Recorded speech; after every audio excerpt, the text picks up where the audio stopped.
The Byte Podcast. Brought to you by Get Hooked TV.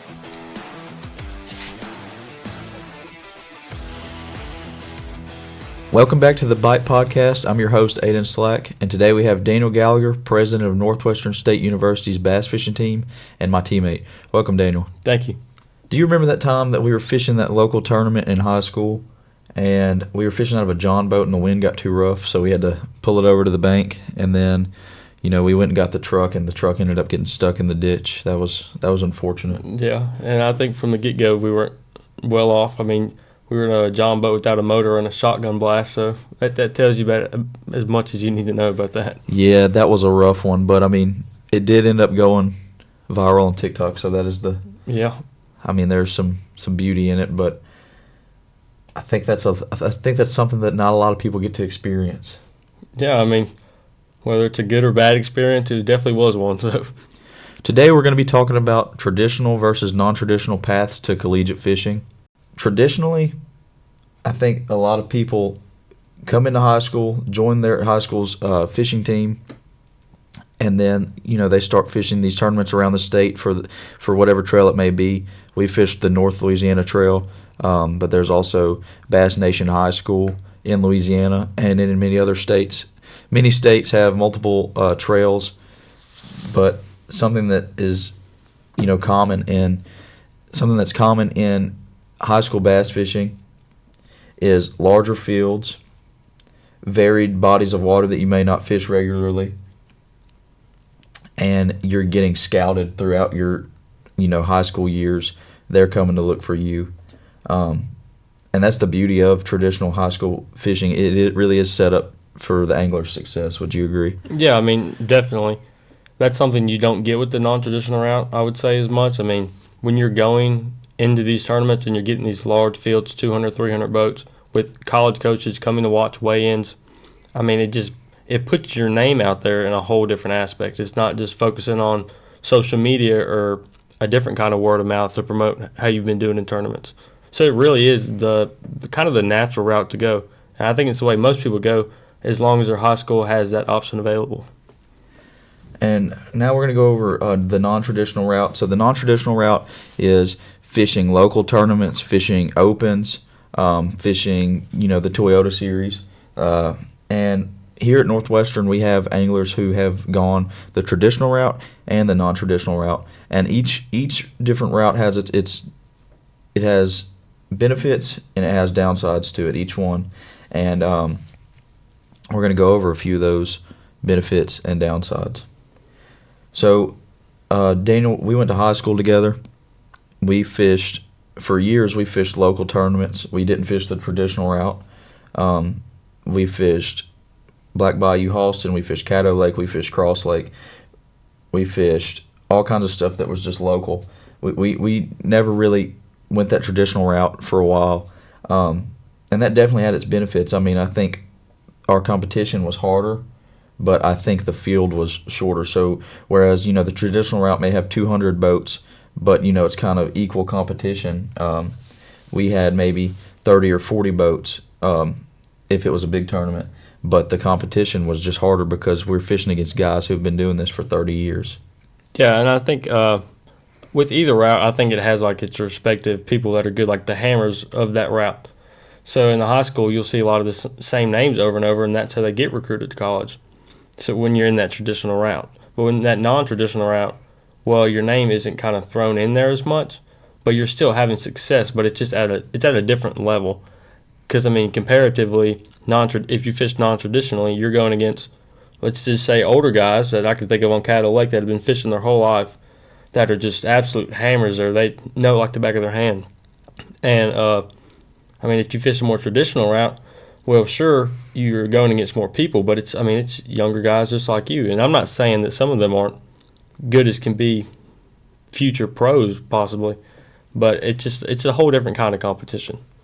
It is, and like you said, a lot of these guys have been fishing their whole life on these lakes that we go to for these non-traditional tournaments, and it's a whole different ball game.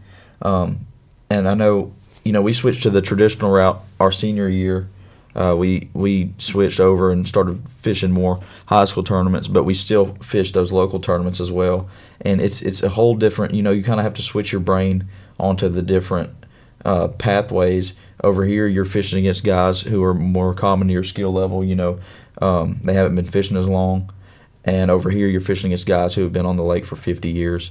So you really have to look at it from a different perspective. Either way, another key difference that I've noticed between the two is on a traditional route, you're rewarded a lot more, I think. So I know there was one tournament for me where, I caught the smallest fish out of everybody.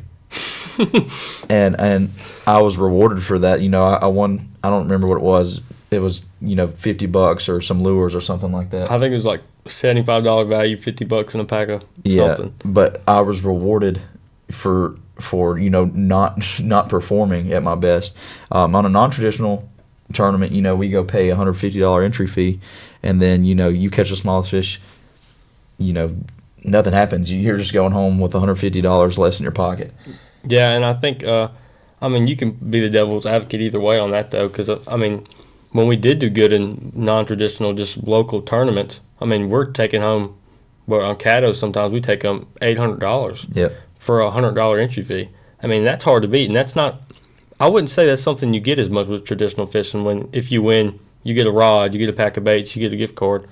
That bringing that $800, that's a nice chunk of change, and that's something that really motivates people to keep fishing. It is, and it's also, you're not going off traveling across the state, so you're not spending as much money overhead, so you're really just gaining more money in the long run, and I think that's the allure to a lot of these local tournaments. Yeah, and I know, like in high school specifically, I had a lot of boat issues.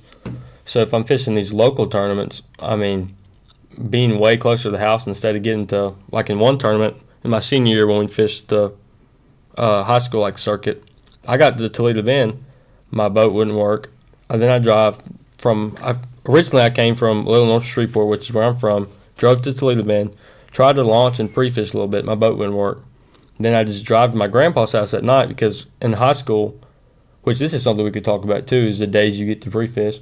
But we didn't get days to pre-fish. We just had to skip a day, and you can't skip that many day classes. So I think we came a Friday morning and just was going to stay the night and then fish Saturday for that tournament. And Friday I got down there, put my boat in the water, it wouldn't work. Well, that night I meet my grandpa with his boat, and I never have the time to get it back to test it out, because I get back, it's dark, it's late, everybody else is in a meeting. So I'm just, that morning it should run, and then that morning we put it in the water launching for tournament day, and it doesn't work. So that's something that kind of can steer people away from the traditional route too, is if you're traveling and then the fear of something going wrong. Now I want to talk about, I think the hardest part about fishing the non-traditional route over the traditional route is getting recognized by these colleges. That's the end goal for a lot of high school anglers. If they plan to, continue into college, they have to get either scouted or noticed somehow by these schools. And a lot of schools don't go scout local tournaments unless it's a really big, yearly tournament. So it's just harder to get your name out there as a non-traditional angler. And that's something that I really wanted to, one of the reasons I really wanted to do high school fishing my senior year was to get my name out there a little more. Now, sadly, switching over to that traditional route from that non-traditional route, I didn't do as good because it was a complete different ball game. It was something completely new that I've never competed against so many boats. It was something completely different to me, so it threw me off. So I wasn't able to get my name out there through that traditional route. So I had to go back to that non-traditional route, and it really teaches you.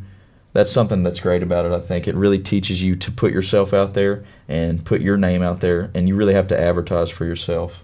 Yeah, and I think, you specifically have done it in a way that not a lot of people do, or they try to do, but they don't have the success that you've had with social media promoting yourself. And I know with us fishing in high school, our high school didn't really have a team for the most part. So let's say a lot of guys played baseball. They had to skip however many tournaments anyway, because, it's in the spring. What can you do about it? And I know once we left, we fished our senior year in high school. Once we left, the team kind of just dissolved. I don't even think there's one right now. So that's a unique challenge that we face, because how it's harder. I know there's like you could technically fish for your parish and different like organizations within it, but if on the terms of just wanting to fish for your school, well, that option wasn't always there for us. So that's something too, and then that really leads people to the non-traditional route. And I want to make it known that it is possible. Both ways are extremely possible to continue into college. You're just going to have to put yourself out there a little bit more if you're a non-traditional high school angler, and really just sell yourself. That's the name of the game. You got to be a good salesman on yourself. Yeah, 100%. And then you got to just make sure other aspects of like your, I want to say, resume to fish in college are complete too. I mean, if you're already having to sell yourself and say, well, this is how I've done in this tournament, or these are my consistent placements over the past however many years, well, that looks good, but it's not through your school. So, well, let's look at when it's time to look at your grades because you have to go to college. What do they look like? So that's a whole different thing. It's a different kind of responsibility, but I think it's a good responsibility that translates well to collegiate fishing. I want to thank you for coming on today, Daniel, and talking about some of the differences between traditional and non-traditional pathways to collegiate bass fishing. Is there anything you'd like to add to wrap this up? Not really. I mean, there can be success both ways, but if you have the option to fish for high school, I feel like that's hard to beat. That's the way to go. I agree. Catch of the Week, presented by McDowell Cabinets. In today's Catch of the Week, we're going to be talking about dice-style lures. Dice-style lures have taken over the industry over the past year or two, and it really baffles me as to why. They work, that's why, but what baffles me is why they work. I mean, they are literally, if you don't know what a dice-style lure is, it is literally a chunk of soft plastic that is shaped like a cube with, this jig skirt type material hanging out of it at all different crazy angles, and it looks like something that a bass should not eat. Why do you think they eat that, Daniel? Honestly, maybe it's just something different. I don't know. I mean, it's like when the Senko was put out to be like a variant of the fluke, and it completely revolutionized fishing because it was something different. I mean, I think it's just something like that, and it just with the times, there's always going to be new stuff. I mean, look at I don't want to say a Sakamoto adds that much difference, but look at the craze with them. I mean, there's a lot to it, I guess. Something that I thought about with it is maybe to these bass it looks like, a ball of algae or something, and the strands hanging off looks like minnows feeding on a ball of algae, or, something like that. Maybe it looks like, a zooplankton that these bass get keyed in on when they're younger, and, when they get older, it's just something, that shape is just natural to them, and it just forces them to want to try it. Yeah, I have no idea. But, they work. It's proven. I mean, they work. You heard it here, folks. We have no idea why they work, but go pick you one up and throw it on a spinning rod, and you'll probably have a good time if you're good at scoping. Yeah, bust out that fairy one, I guess. Thank you guys for watching. I hope you have a great rest of your week, and stay tuned for the next episode of the Byte Podcast.